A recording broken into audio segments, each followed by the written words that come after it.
Hi everyone. Sorry. I was like, "Oh, what's that?" I'm alone. So anyway, our topic for today is about retirement. So someone sent me a message. So they're gonna retire in the Philippines. I don't know if he already has someone, but he's kind of contemplating whether to retire in the countryside or in the city. So that's a good question. You might see a lot of videos. A lot of people are retiring in the countryside, and then they're quite glorifying it. But there are some things that they never told you. So what are the things? Well, I'm gonna give you the advantage and disadvantage of living in the city first. Well, first of all, when you live in the city, everything is accessible, especially when this pandemic happened. If especially if you are at this age of retirement, you want to be on a safe place, although in the countryside you can be isolated well.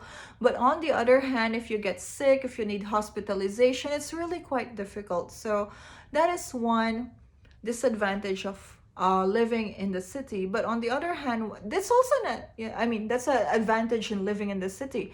You can go to the hospital, you can, avail these things easily. Medications and checkups if you have regular checkups and so on. And then number two, living in the city, yeah, it's quite pricey, it's given. In the city, you're paying for your safety. I think what for foreigners don't understand, some foreigners would tell me, no, Mira, we can live in the Philippines at this amount. Why do you think $1,500 is not enough when a lot of Filipinos, their salary is only like this? Guys, because you're a foreigner. And when you're a foreigner, we think that you have money. And when we think that you have money, you are sus below.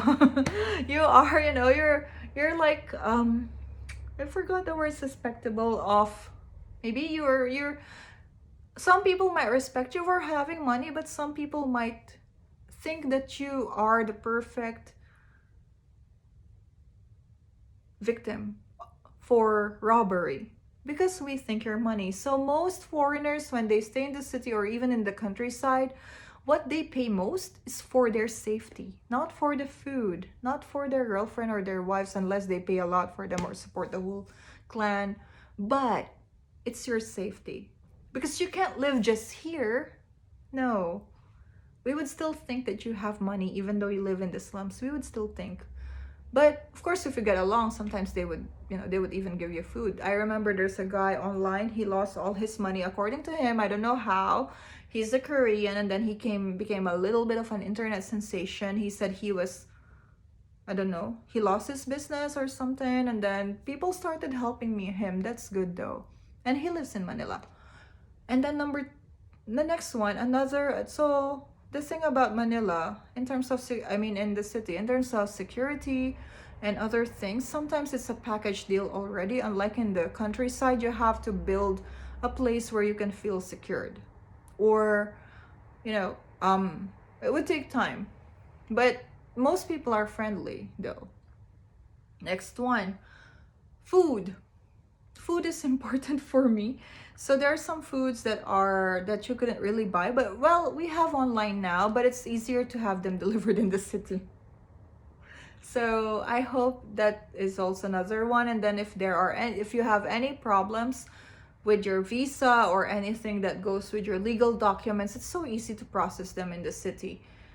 And during this pandemic, a lot of foreigners, they wanted to go back to their home country, but unfortunately they couldn't because they're too far, and then there's a lockdown. I think this is a realization. There was this even one guy he usually followed my I think my Facebook, and then he moved to the Philippines. His girlfriend or wife is pregnant, and then they decided to go back to the United States after selling almost everything that they have. It is because of the pandemic. So yeah, it was difficult from him to move from, I think, Dumaguete to Manila, just to get a charter plane, to get a boat, because of this lockdown. And then even though he wanted to go back to his country, it was so difficult for him to get to Manila. So that is one advantage of being in a city, because your worst case scenario, if you have enough funds, at least you're still, if you want to go back home, you can go back home. Now, On the other hand, now let's talk about the countryside. What are the disadvantage and advantage of living in the countryside?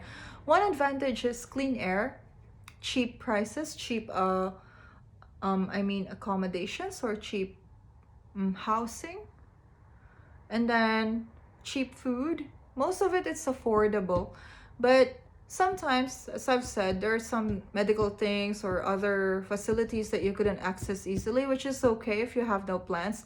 Then you can even have a farm and grow many things. So I think it's really good. As for a retirement, I think a lot of people, they would think about the countryside. I think if you don't have a lot of health issues or things that you have to work out with your visa, it would be nice. But if you want to make money, maybe you can set up a business in the city or partner with someone in the city if you live in the countryside.